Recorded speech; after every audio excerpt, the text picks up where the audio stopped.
Hi everyone, welcome to our YouTube channel keep it simple. आज के video में हम बात करेंगे इंडिया में मार्च के इन्फ्लेशन की, जो कि बढ़कर के 6.95% हो गया है। और इसको देख के लगता है कि जो आरबीआई की next monetary policy committee meeting है जून 2022 में, उसमें रेपो रेट का बढ़ना लगभग निश्चित हो चुका है। तो आज के वीडियो में हम इस टॉपिक को डिटेल में डिस्कस करेंगे। और आगे बढ़ने से पहले अगर आपने अभी तक चैनल को सब्सक्राइब नहीं किया तो प्लीज सब्सक्राइब करके हमें मोटिवेट कीजिए। तो सबसे पहले अगर हम बिल्कुल बेसिक से स्टार्ट करें और ये बात करें कि भाई ये सीपीआई और डब्ल्यूपीआई क्या होता है, तो अगर इन्फ्लेशन इंडेक्सेस की बात की जाए तो मोस्ट कॉमन जो इन्फ्लेशन इंडेक्सेस होते हैं वो होते हैं कंज्यूमर प्राइस इंडेक्स और होलसेल प्राइस इंडेक्स। अगर इसमें कंज्यूमर प्राइस इंडेक्स की बात की जाए, जिसको कि आम भाषा में सीपीआई के नाम से जाना जाता है, ये किसी भी इकोनॉमी में रिटेल इन्फ्लेशन को मेजर करता है। इसमें एक बास्केट ली जाती है उन चीजों की जो गुड्स एंड सर्विसेज आम जिंदगी में यूज की जाती हैं डेली बेसिस पे।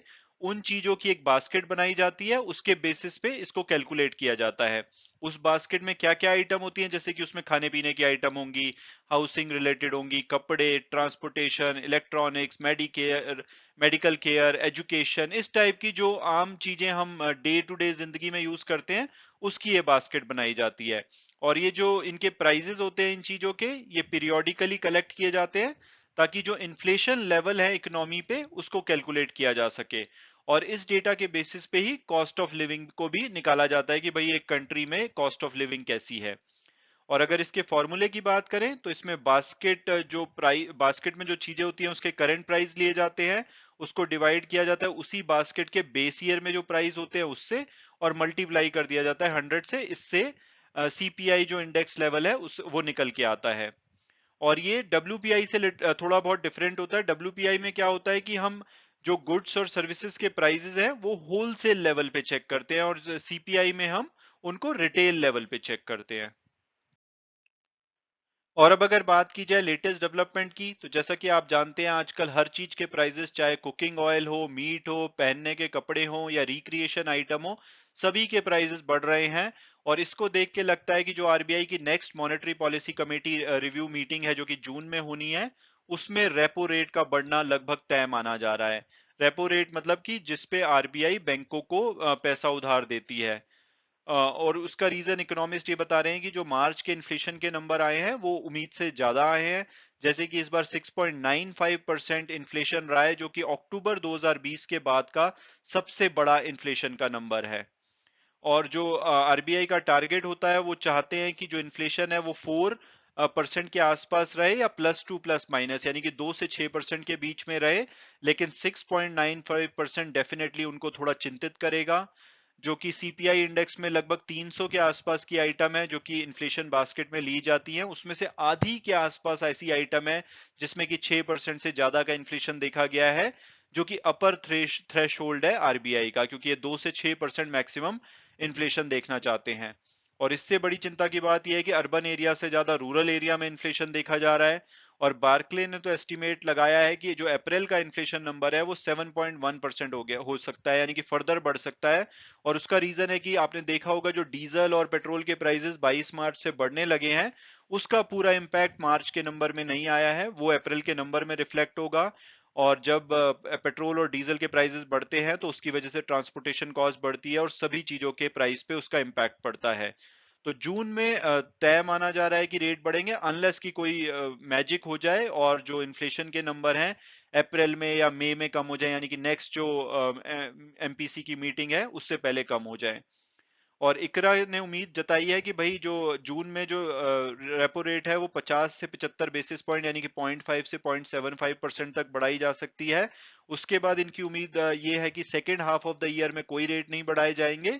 लेकिन जो अगला फाइनेंशियल ईयर है, यानी कि 1 अप्रैल 2023 से 31 मार्च 2024 वाला, उसमें ½ % रेट और बढ़ाए जा सकते हैं। और इन्फ्लेशन के अलावा एक और खराब न्यूज ये आई है कि जो इंडस्ट्रियल आउटपुट है उसमें भी सिर्फ 1.7% की वृद्धि देखी गई है फरवरी में, अगर हम पिछले साल से कंपेयर करें। लेकिन सीक्वेंशली ये नीचे गिरा है। तो एक तरफ से तो कंज्यूमर गुड्स प्रोडक्शन नीचे गिर रही है, ऊपर से प्राइसेस बढ़ रहे हैं।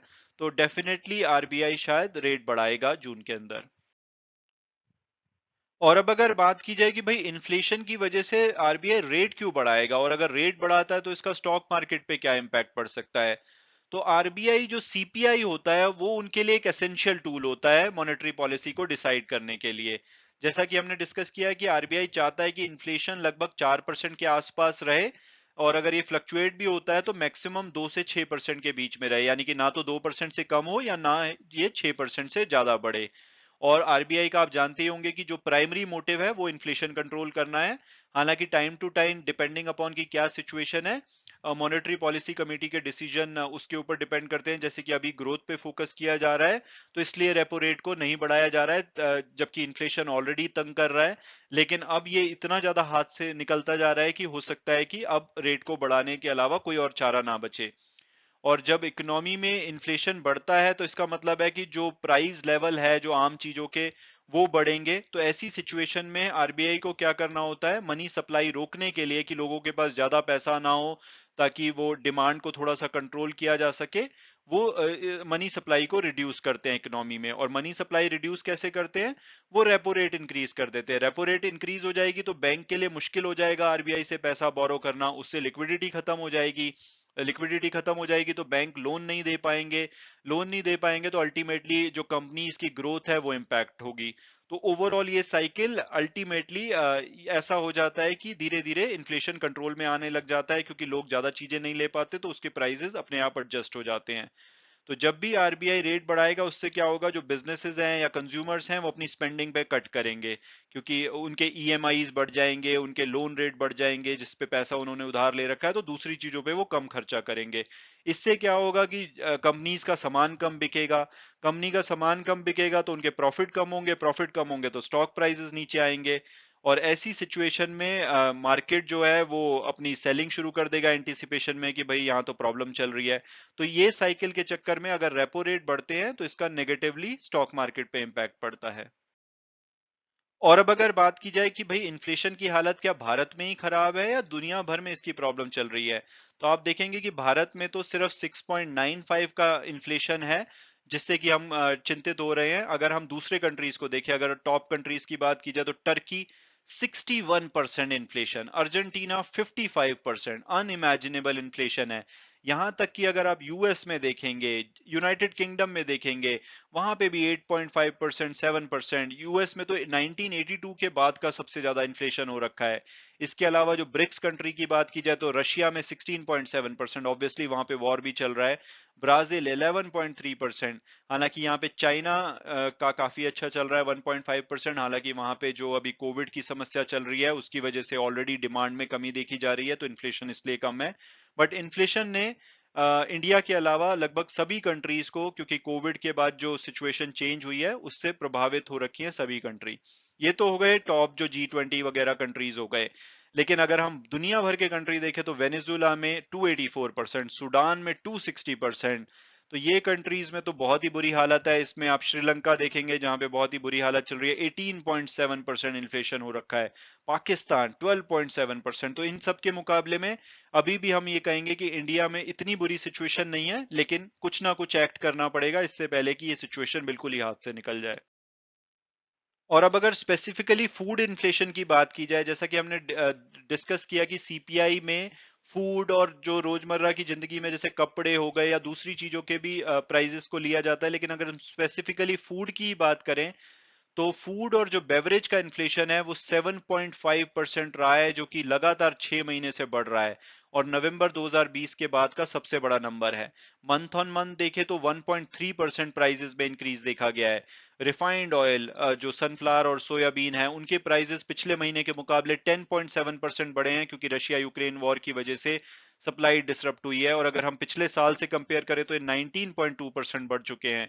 चिकन के प्राइसेस की बात की जाए तो 20.7% year on year, 13.2% month on month. इसके अलावा अगर वेजिटेबल की बात की जाए तो यहाँ पे थोड़ी सी राहत दिख रही है, सिर्फ पोटैटो को छोड़ के बाकी जगह देखा जाए तो अनियन, टमाटो, तो इनके प्राइसेस कम हुए हैं। तो लग रहा है कि सैलेड खा के ही हमें इस समर का गुजारा करना पड़ेगा।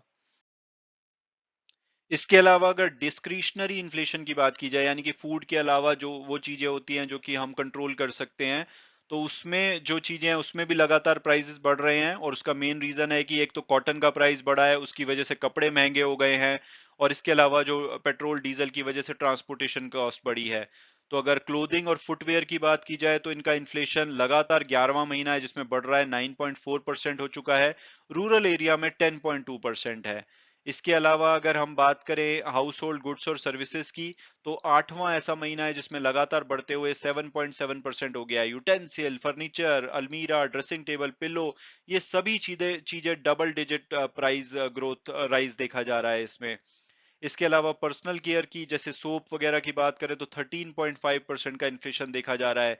शैम्पू और हेयर ऑयल में 6.7% के आसपास। मोबाइल फोन 7.5% तक बढ़ चुके हैं। इसके अलावा गोल्ड के प्राइसेस मार्च में 12% बढ़े हैं, जो कि फरवरी में 2.34% बढ़े थे। तो हर जगह पे ही मार पड़ रही है इन्फ्लेशन की। और अब अगर बात की जाए कि भाई यहाँ से नेक्स्ट क्या होगा, तो अभी तो जैसे हमने डिस्कस किया कि फ्यूल के जो प्राइसेस मार्च में बढ़े हैं उसका इम्पैक्ट आना बाकी है, तो अप्रैल के नंबर तो और भी भयानक हो सकते हैं। क्योंकि अगर हम फरवरी से मार्च के बीच में देखें तो पेट्रोल डीजल और एलपीजी के जो प्राइसेस हैं वो 1% या इससे भी कम बढ़े थे, लेकिन अब मार्च और अप्रैल में जब ये प्राइसेस बढ़ेंगे तो इसका इम्पैक्ट काफी हो सकता है। हालांकि केरोसिन में जो कि पब्लिक डिस्ट्रीब्यूशन सिस्टम के अंतर्गत दिया जाता है वहां पे 65.2% प्राइसेस बढ़े हैं पिछले साल के मुकाबले। तो इन्फ्लेशन के नंबर अगर अप्रैल में भी खराब होते हैं तो और भी चिंता की बात है। मैं उम्मीद करता हूं कि आपको ये वीडियो पसंद आया होगा और आपने कुछ नया जाना होगा। Thanks so much for watching the video and God bless you all.